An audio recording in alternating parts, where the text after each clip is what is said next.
warahmatullahi wabarakatuh. Kembali kita bersiaran secara live streaming di Facebook Adila Rahim, di channel Telegram, YouTube channel dan juga grup Facebook. Okey, dan mana-mana channel lah. Okey.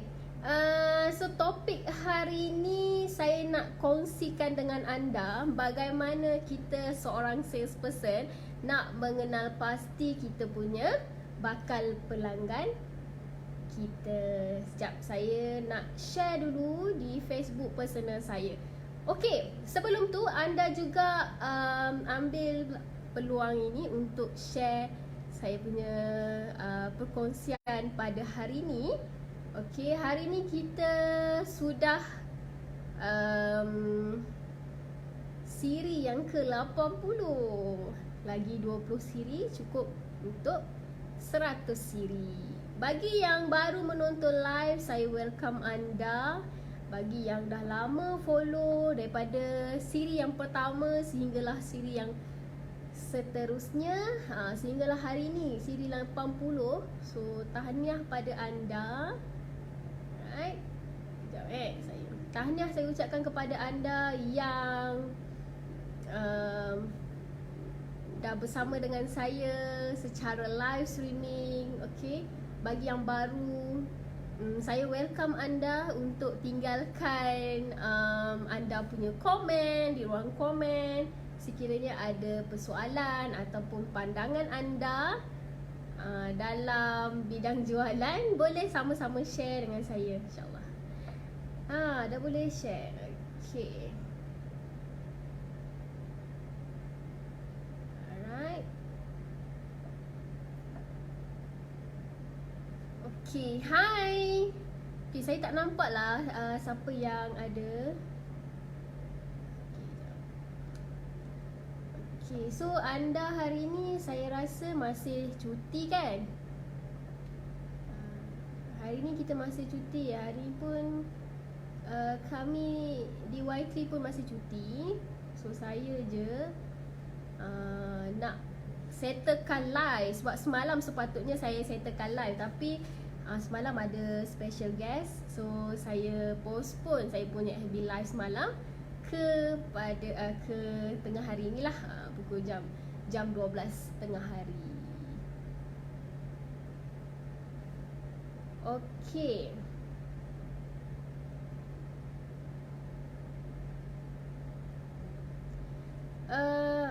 Okey, jap mana dia? Okey, sebelum tu saya mendoakan anda hari ni, semoga anda punya kerja-kerja anda hari ni ataupun anda masih bercuti, selamat bercuti. Bagi yang menonton live ni, saya doakan anda semoga dilancarkan perjalanan bisnes anda, dilancarkan perjalanan aktiviti-aktiviti anda hari ni. Okay. So perkongsian saya hari ni hanya 30 minit sahaja. So saya nak berkongsi berkenaan dengan macam mana kita salesperson nak kenal pasti pelanggan sebelum mereka membeli dengan kita. Okey. So saya tak nak lengahkan masa. Bagi yang tertinggal siri FB Live yang sebelum ni, anda boleh terus ke YouTube channel Adila Rahim, subscribe kat sana. So anda boleh pilih mana konten-konten yang anda perlukan. Anda boleh study balik lah daripada siri yang pertama sehinggalah siri ke-80. Hai Tuan Khairil Anwar, welcome to Sales Millennial. Okay, jadi topik tengah hari ni, saya nak tanya anda, siapa bakal pelanggan anda? Okay, siapa bakal pelanggan anda? Siapa bakal potensi pelanggan kita? Okay. Kenal tak? Anda kenal tak orang kata apa? Siapa sebenarnya pelanggan-pelanggan ataupun prospek yang berpotensi untuk kita tukar mereka jadi pelanggan-pelanggan kita? kena ingat ni, bagaimana bagusnya produk ataupun servis yang kita ada. Bukan semua orang akan beli produk ataupun servis perkhidmatan kita, sebagus mana pun produk yang kita ada. Okey, tidak semua akan beli produk kita. Okey, jadi kita sendiri kena kenal pasti siapa bakal prospek kita yang sangat berpotensi untuk menjadi kita punya pelanggan kita.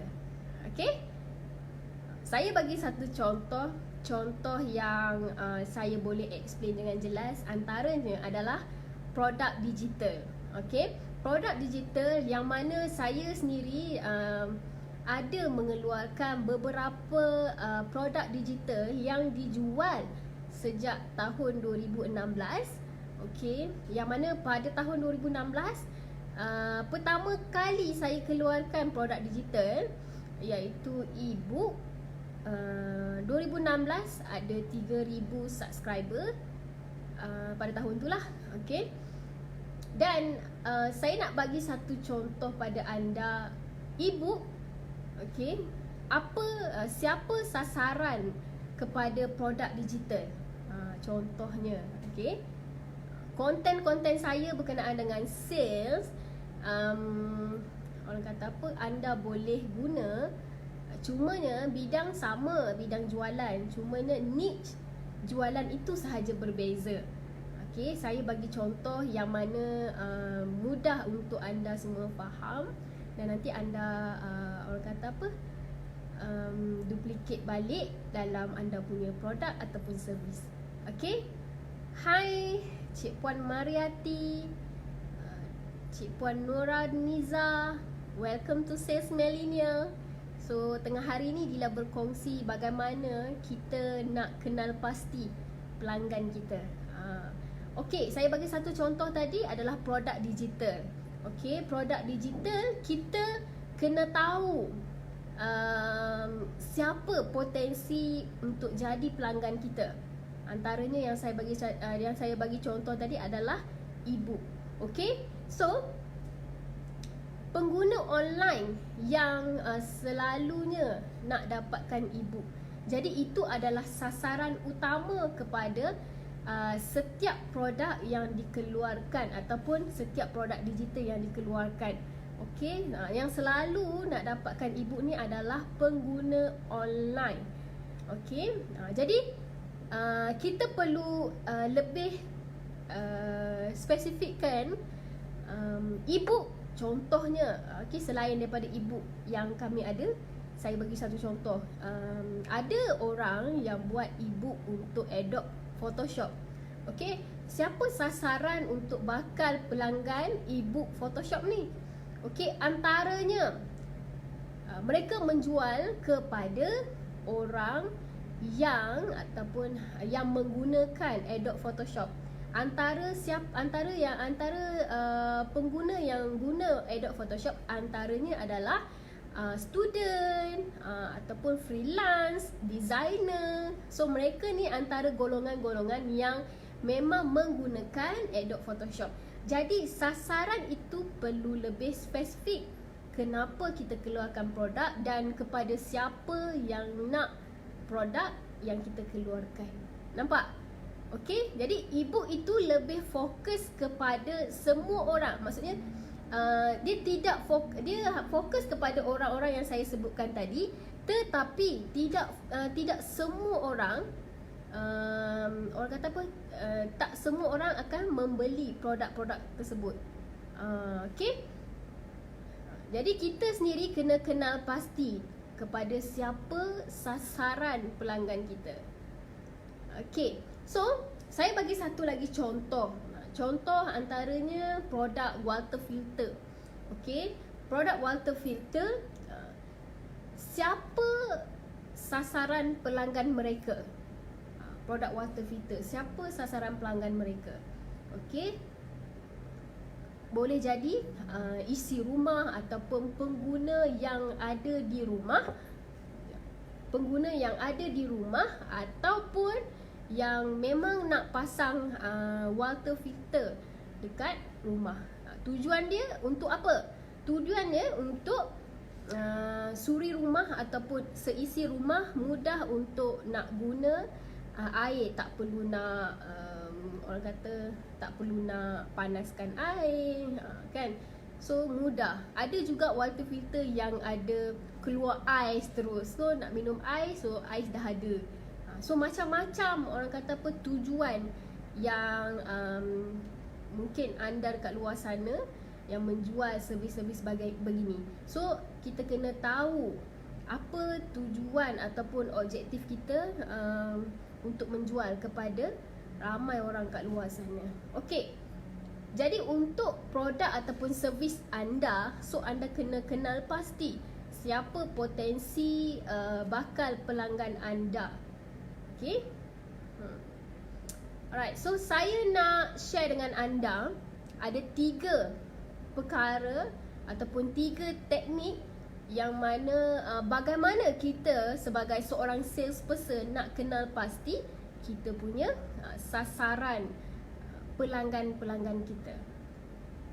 Okey, saya lebih fokus kepada dalam bidang jualan secara online. So kita ambil satu platform dulu di Facebook antaranya.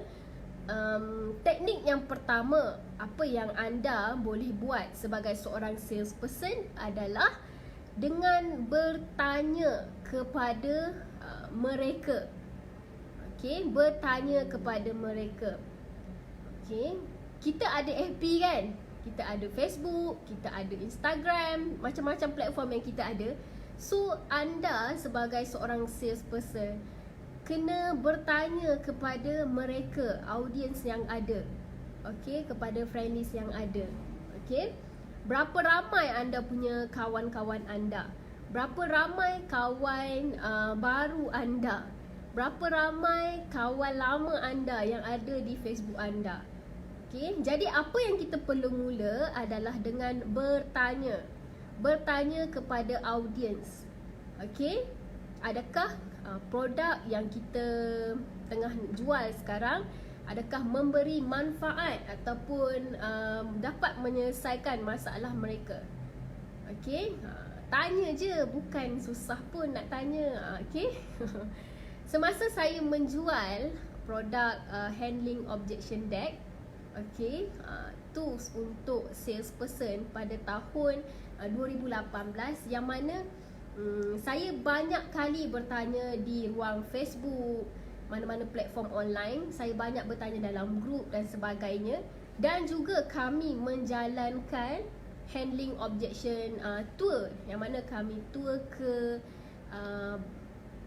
lebih 200 syarikat pada tahun 2018 hanya untuk bertanya kepada pemilik bisnes adakah produk ataupun tools yang kami keluarkan ini dapat membantu majikan dan juga salesperson dalam bidang jualan.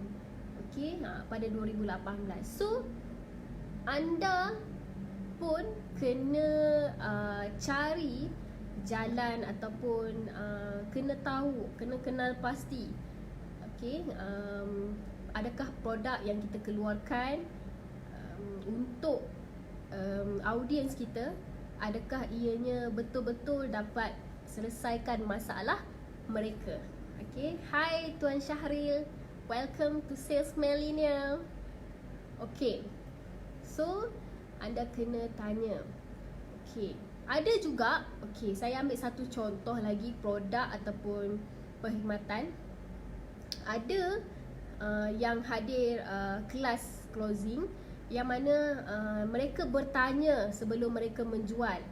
Antaranya yang buat produk macam ni, ada yang jual masak-masak. Okey, contohnya dia ada buat kelas secara online, tapi kelas tu masak-masak. Okey, khas untuk si rumah ataupun wanita-wanita yang suka sangat beli resepi masakan. Okey, apa yang dia buat adalah sebelum dia masak ataupun orang kata sebelum dia keluarkan resepi tu, okey, sebelum dia keluarkan resepi, contoh hari ni dia nak masak kek. Okay, nak masak kek. So dia masak, ada gambar kek tu, okay, dia dah publish dekat Facebook. Antara ayat yang dia buat, okay, antara cara dia bertanya pada audiens adalah dengan bertanya sahaja. Antara soalan dia adalah kalau saya buat kek ni, berapa ramai yang nak resepi dia. Okay, so daripada situ baru dia tengok balik berapa ramai audiens yang di Facebook dia yang nak orang kata apa, resepi kek tersebut. Dan kemudian orang yang nak resepi tersebut akan dimasukkan ke dalam satu grup. Kat situ dia charge lah, satu resepi RM10, RM30. So daripada audiens di Facebook, dan akan dimasukkan ke dalam grup Facebook. Hanya yuran pada satu resepi tu, contohnya RM25, RM15 dan sebagainya. Itu saya maksudkan berkenaan dengan anda kena tanya pada anda punya audiens ataupun potensi pelanggan-pelanggan anda yang ada di platform Facebook dan sebagainya ni, untuk anda convertkan mereka ni kepada pelanggan. Okey, boleh. So saya kata boleh je jual macam-macam, cumanya anda kena tahu kat mana sebenarnya ataupun di mana potensi bakal pelanggan-pelanggan anda. Okey. So teknik yang kedua adalah bagaimana kita nak galakkan engagement. Okey, engagement di Facebook terutamanya. Okey. Hari ni saya bagi tahu banyak kali, hari ni adalah orang kata apa, sekarang ni lah kita berada dalam dunia digital. Okay, rasa-rasa anda punya pendapat macam mana kita punya engagement kita dengan orang dekat luar sana? Adakah senang nak engage ataupun susah sangat nak dapat engagement? Sekarang ni platform online kita tengok semua dah di hujung jari, kan? Semua dah di hujung jari. Dan paling penting, dunia digital sekarang lebih pantas. Okey, lebih pantas. Saya ambil satu contoh. Baru-baru ni hari Jumaat, saya ada pergi ke apa tu? Saya ada posting dekat personal Facebook saya. Saya pergi ke Barber Bee, kedai boba yang di kata apa, di kedai apa ni, dibuat oleh Shuib Sepatu, yang mana saya nak sendiri rasa air, kata apa, signature madu aiskrim dengan boba. So antara produk boba yang sangat rare lah bagi saya, sebab tak ada pun. Selalu kalau kita pergi dekat sini kan, dekat area saya punya office ni, memang banyak sangat kedai boba, dah boba dan sebagainya. So sangat manis, saya dah tak pergi dah. Awal-awal dulu je saya suka sangat nak minum manis-manis ni. Tapi bila saya dapat tahu yang Shuib dia ada buka kedai boba yang apa ni, campur dengan madu, so saya nak sangat rasa macam mana rasa dia. So kat mana saya dapat tahu? Daripada engagement yang ada di media sosial. Okey, sebab ramai sangat yang pergi ke sana, diorang upload gambar dan diorang cakap kata madu ni sedap, aiskrim apa semua. So saya pergi sana, saya dah nak cari benda tu dah, kena beratur, so kena juga beratur. So ramai sangat yang tunjuk komen, tunjuk apa ni, pasal produk, macam-macam lah cakap berkenaan dengan produk. So saya sendiri excited sangat nak pergi ke Shah Alam cari.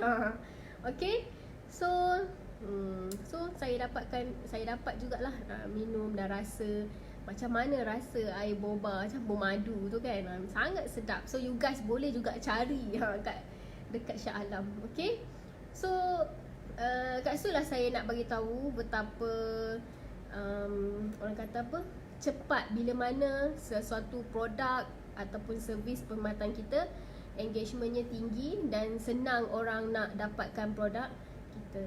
Okey.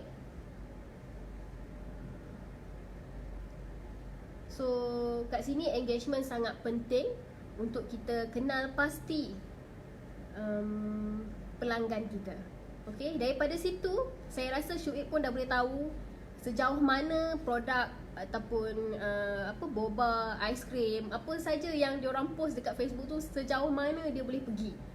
So bolehlah kita cepat nak study, ataupun nanti kalau nak tambah menu dan sebagainya, cepat benda tu sebab dah ada engagement dekat media sosial. So sangat cepat untuk buat perubahan dan untuk buat upgrade dan sebagainya lah. Okay, so kita kena galakkan engagement untuk produk dan servis kita. Hai Syuktoda. Okay, so itu teknik yang kedua, banyakkan engagement. Semasa kami buat ebook Tiada Rahsia 10K, so banyak sangat engagement dekat Facebook. Lepas diorang buat engagement tu, ramai yang mencari ebook tersebut, okay, daripada Y3. So ada lagi yang buat engagement baru-baru ni untuk handling objection deck, okay, yang mana hari-hari kami jalankan iklan. So engagement tu bila mereka dapatkan produk, so naiklah engagement dan orang cari untuk dapatkan produk yang kami ada. Sama juga anda kena tingkatkan ataupun kena galakkan engagement. Jangan putus engagement. Okay. Alright, so yang terakhir, teknik yang ketiga adalah anda sebagai seorang salesperson kena konsisten dalam berkongsi. Okay.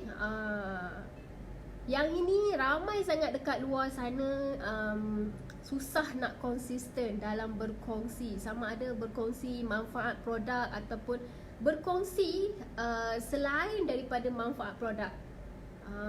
So ramai sangat yang tak boleh nak konsisten. Dan ramai sangat bila start berkongsi, dia rasa mula nak give up. Tak ada orang tengok dia, tak ada orang yang respon, tak ada engagement dan sebagainya. Okay, so saya nak bagi tahu pada anda macam mana pun salesperson kena konsisten dalam berkongsi. Okay, sama ada berkongsi, macam saya cakap tadi, berkongsi berkenaan dengan produk ataupun servis yang anda adalah. Okay, so kena rajin berkongsi manfaat. Okay, tapi ramainya yang dekat Facebook ni kalau membawang laju, tapi nak memberi manfaat secara konsisten, susah nak buat. Betul tak? Kalau membawang satu hari 10 posting pun okey. Kan, share benda-benda yang kita pun tak pasti, itu memang laju kita share. Tapi kalau kita nak mencari, nak memberi konten-konten yang orang kata bagi manfaat pada orang lain tu, kita tak boleh nak konsisten. Saya tak tahu kenapa, kebanyakan orang macam tu. Okay, terpulanglah pada anda nak konsisten cara yang macam mana. Okay, bagi saya konsisten dalam berkongsi manfaat kepada orang ramai itu, orang kata apa, nanti anda tengoklah macam mana hasil dia. Okay, sama je dengan saya buat perkongsian berkenaan dengan live streaming berkenaan dengan sales ataupun jualan, yang saya fokus kepada jualan dalam era milenial secara konsisten setiap 2 hari. Hanya berkongsi berkenaan dengan jualan ni, kadang-kadang saya pun terskip hari.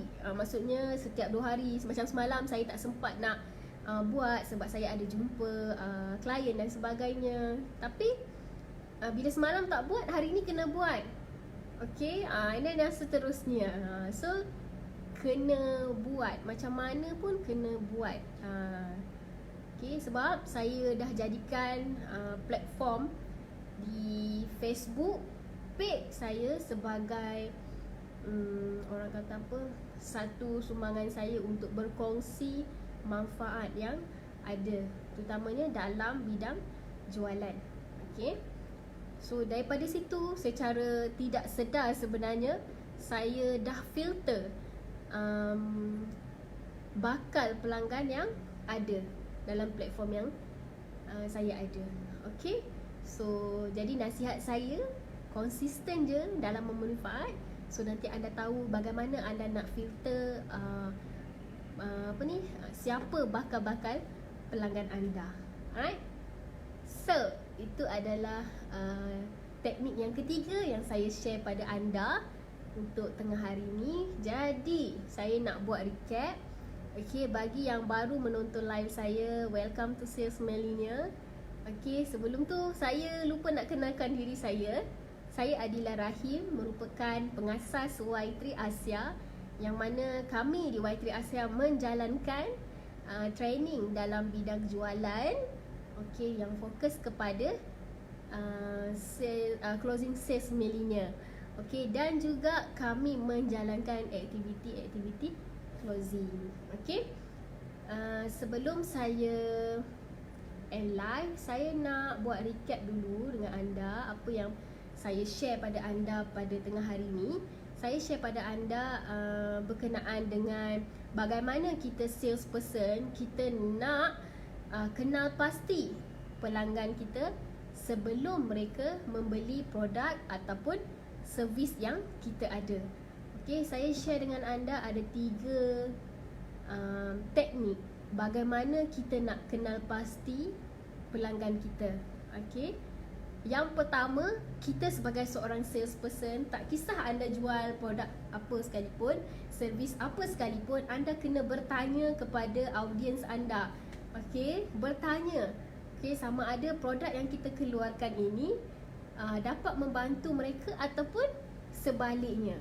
Okay, sekiranya sebaliknya, kita tahu dekat mana kita nak improve cara kita nak present produk kita kepada bakal-bakal pelanggan kita. Teknik yang kedua adalah kita kena galakkan engagement yang naik, yang orang lain tulis berkenaan dengan produk ataupun servis kita. Nanti anda tengok balik, anda tonton balik daripada explanation saya daripada awal, so anda faham macam mana maksud saya, bagaimana salesperson nak galakkan engagement yang ada. Okay, dan yang terakhir saya kongsikan dengan anda adalah kita sebagai seorang salesperson kena konsisten dalam memberi manfaat kepada bakal potensi pelanggan yang kita ada. Okey, dan akhir sekali sebelum saya end live untuk tengah hari ni, kesimpulan yang saya boleh simpulkan kepada anda, okay, kita sebagai seorang salesperson, kita kena tahu, kita perlu tahu siapa bakal pelanggan kita supaya kita tidak bazirkan masa kita dalam menuju kejayaan dengan meramal apa ataupun siapa bakal-bakal pelanggan kita. Okey, jadi anda ataupun kita sebagai seorang salesperson kena clear dengan